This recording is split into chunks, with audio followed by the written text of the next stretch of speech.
ओम श्री साईनाथ नाथाय नमः। सभी श्रोताओं को मेरा प्रणाम एवं हार्दिक अभिनंदन।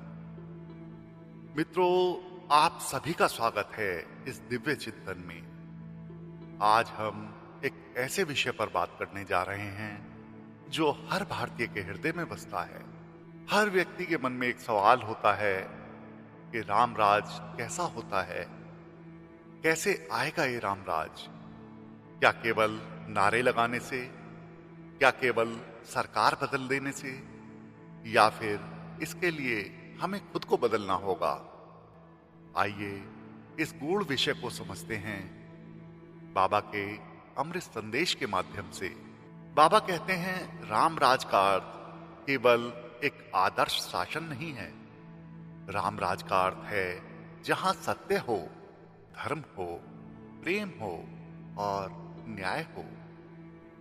भगवान श्री राम के समय में ना कोई दुखी था, ना कोई भूखा था, ना कोई अन्याय सहता था। लेकिन आज हम खुद से पूछे, क्या हम उस आदर्श के करीबी भी हैं? बाबा ने हमेशा एक बात सिखाई, सबका मालिक एक। उन्होंने कभी धर्म, जाति या वर्ग में भेद नहीं किया। उनका संदेश साफ था, अगर तुम अपने अंदर प्रेम, दया और सेवा का भाव जगा लो तो वहीं से राम राज शुरू हो जाएगा। बाबा कहते थे, पहले अपने मन को शुद्ध करो, फिर संसार अपने आप सुधर जाएगा।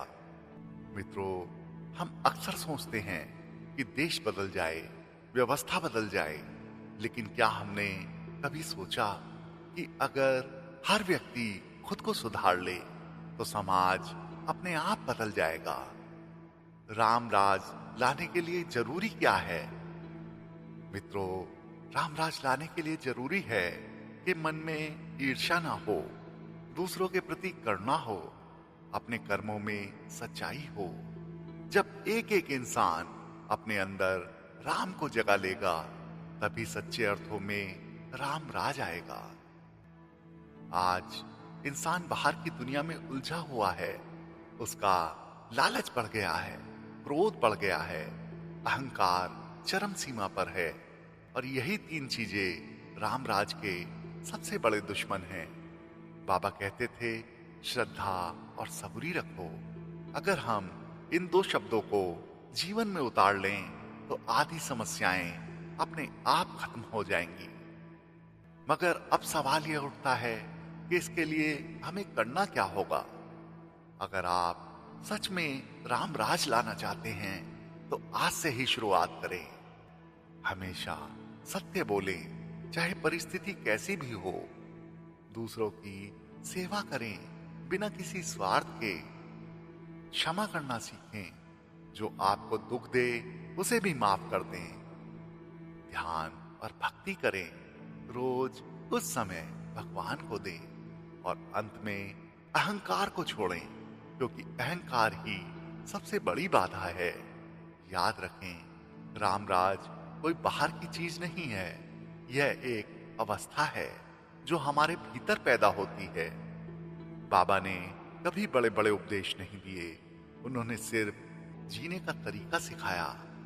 जो लोग दूसरों को खुशी देते हैं वही बाबा के सच्चे भक्त हैं। अगर हर व्यक्ति इस एक बात को अपना ले तो बिना किसी आंदोलन के, बिना किसी संघर्ष के राम राज अपने आप आ जाएगा। मित्रों, एक बहुत गहरी बात समझिए, जब तक हमारे मन में अशांति है तब तक बाहर शांति संभव नहीं है। राम राज का पहला चरण है मन की शांति, और मन की शांति आती है जब हम अपेक्षाएं छोड़ देते हैं, जब हम तुलना करना छोड़ देते हैं, जब हम अपने कर्मों को भगवान को समर्पित कर देते हैं। बाबा कहते थे, जो जैसा बोता है वैसा ही काटता है। अगर हम अपने जीवन में प्रेम बोएंगे तो समाज में प्रेम ही फैलेगा। राम राज किसी संसद या महल से शुरू नहीं होता, यह शुरू होता है आपके घर से। अगर घर में माता पिता का सम्मान नहीं है, भाई बहन में प्रेम नहीं है, पति पत्नी में विश्वास नहीं है तो फिर समाज में रामराज कैसे आएगा? भगवान श्री राम ने सबसे पहले अपने परिवार के प्रति कर्तव्य निभाया।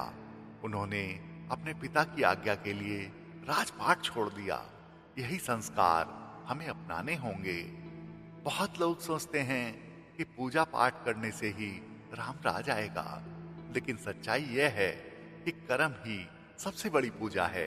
अगर आप मंदिर जाकर भगवान से प्रार्थना करते हैं लेकिन बाहर आकर किसी को दुख देते हैं तो वह पूजा अधूरी है। बाबा का स्पष्ट संदेश है कि किसी का दिल मत दुखाओ, वही सबसे बड़ी भक्ति है। आज की युवा पीढ़ी देश का भविष्य है। अगर युवा सही दिशा में चले तो रामराज दूर नहीं है। लेकिन आज का युवा मोबाइल और सोशल मीडिया में खो गया है, असली जीवन के मूल्यों से दूर हो गया है। आवश्यकता है उन्हें फिर से धर्म, संस्कार और सच्चाई की राह दिखाने की। अगर युवा अपने जीवन में अनुशासन, मेहनत और ईमानदारी लाते तो समाज अपने आप बदल जाएगा।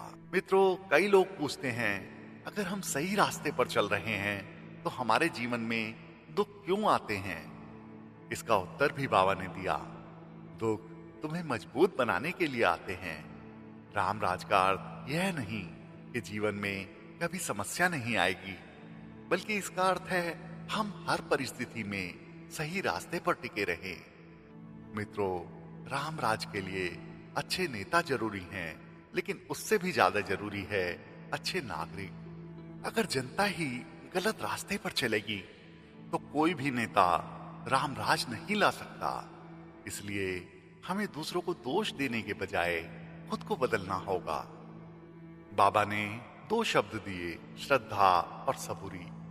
श्रद्धा यानी विश्वास, सबूरी यानी धैर्य।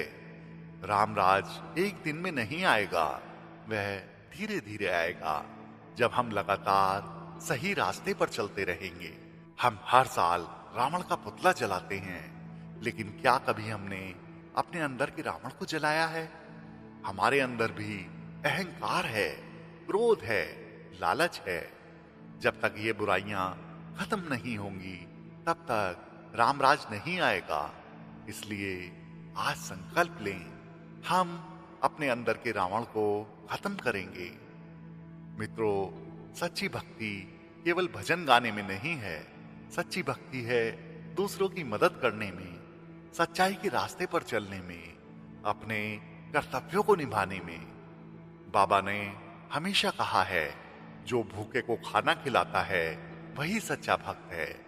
मित्रों, सबसे गहरी बात है कि रामराज कोई बाहरी व्यवस्था नहीं है, यह एक आंतरिक चेतना है। जब हर इंसान के मन में प्रेम होगा, हर दिल में दया होगी, हर जीवन में सच्चाई होगी, तभी इस धरती पर रामराज आएगा।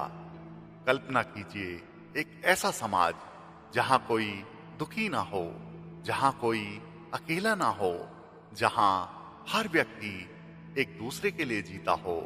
वही है रामराज। तो आइए आज से शुरुआत करें, दुनिया को बदलने की नहीं, खुद को बदलने की। क्योंकि जब आप बदलोगे तो आपका परिवार बदलेगा, जब परिवार बदलेगा तो समाज बदलेगा, और जब समाज बदलेगा तो निश्चित ही रामराज आएगा। बाबा सबका भला करे। ओम साईं राम।